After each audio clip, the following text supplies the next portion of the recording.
This is a Delta 22580 lunchbox planer. I was operating it the other day, smelled some burning rubber, plastic, and it ceased to function. It would still wind up. You could tell that the spindle was turning, but the cutter head was not turning. So, looked for a video, couldn't find one, figured I'd put one together. You're going to start taking this thing apart. This bolt, that bolt, and this guy. You're going to take this bolt out, and then you're going to unscrew this Phillips head here. Note that there is a spring under this, so when you take it off, just be cognizant of that so the spring doesn't go flying. Okay, with those bolts out, you'll just lift this up. Note that this does have a flat side on the post, and of course the corresponding flat side on the bottom of there, so when you go to put that back on, just be mindful of that. This guy, as I indicated, there's the spring in there. Take that out, take your spring off, and you're going to pull this straight up and out. Now, the next part is going to be lifting off the top. This is not all one piece, that's probably obvious. You've got 1, 2, 3, 4. Nothing keeps these together other than a friction fit, so when you pick it up, be applying pressure inward towards itself to hold it all together. If you don't, those 4 pieces are all going to come apart and clang around. Okay, now that we got the top off, if you did not manage to do it all in one piece, it fell apart, you're going to want to put it back together like this, and again, squeeze it in from the sides to hold it together as you put it back on. Otherwise, it's going to be a pain in the ass to get it on there in the various parts. So trust me, put it together down and just squeeze it together as you put it on. Alright, so now that you've got that, you're in here. The sides, there's nothing holding them on at this point, so you can just pull those off. This will be your belt. This is my worn belt. As you can see, it doesn't have like the threaded top. It's super flimsy, and it just kind of will come right off there. So although this spins when the unit's powered on, there's not enough tension to spin the cutter head, which is what it's meant to do. Alright, there isn't really much point of taking this guy off unless you want to take it off and just do some cleaning in here. One thing I should note, I already have this guy off, oops, this is how this would normally be. Now, as you can see, when my belt failed, it did so in spectacular fashion, and it kind of chewed this plastic guard right up. I think it's still usable for the most part, so I'm just going to reuse the same thing, but depending on what may have happened to yours, that may be something you'll have to replace as well. Once you get in here, this is your tensioner Allen head. So if you loosen that guy up and then shift this guy, in that direction, it should loosen up your belt. Youch. Okay, I think that's broken loose. Yep. Loose as a goose, so now you'll see that this has play. So now the belt can easily slide off of there.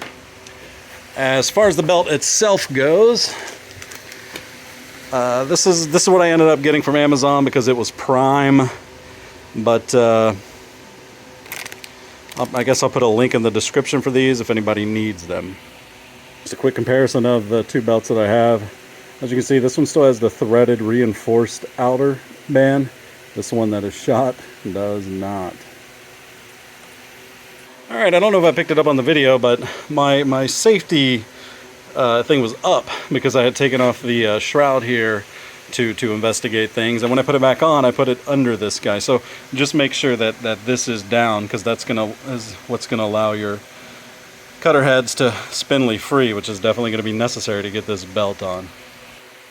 Alright, once you've got your belt kind of on this wheel, and again, you may have to loosen, well, you'll definitely have to loosen the head up here to give you a little slack, but once you've got it set on there, you really should be able to just turn and turn, kind of like an old bicycle chain. You might have to, you can see this is we got another groove to go over here, but you should mostly get it there. Alright, then of course once you've got that squared away, you're going to want to get this guy reset, and probably best if you have 2 people, one to hold this up up here to pull it back that way, so that this guy gets pulled back up to make this super taut.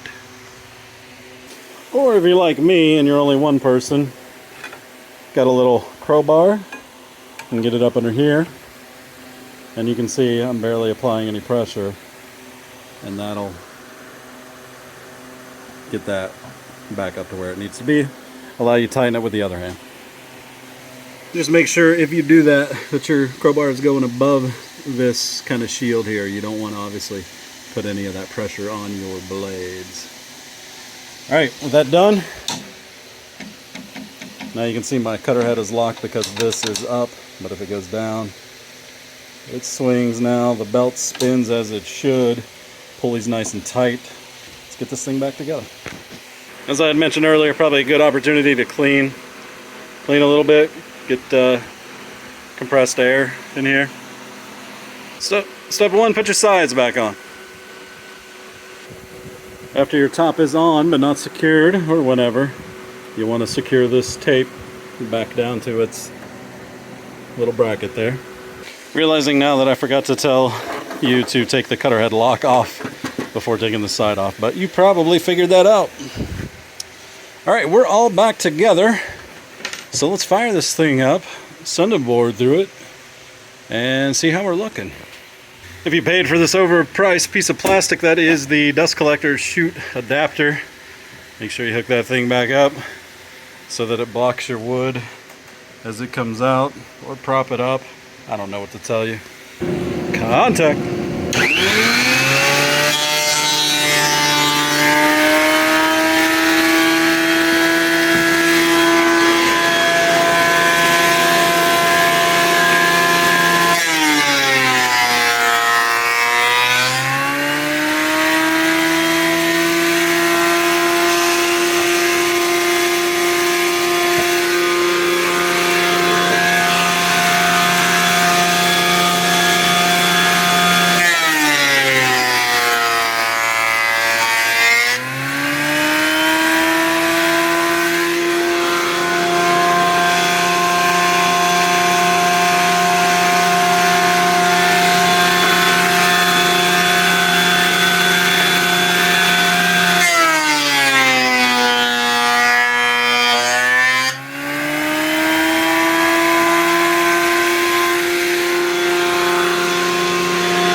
I was getting some wicked snipe there that I kind of pointed out, so I sent it through the other way and the snipe isn't there. Now it's worth noting it probably wasn't snipe. This is a very rough on the other side, so there's probably a bump that it was just mirroring on the other side.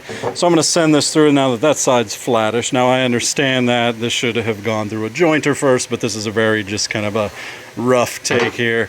Just to check operational functionality of this thing since I've replaced the belt. So I'll send this through a few times and see how we look there. Alright, there we have it. No snipe on that. It's a short piece, granted. Both sides looking pretty good. So, that's how you replace a belt. Hope this helps somebody out there.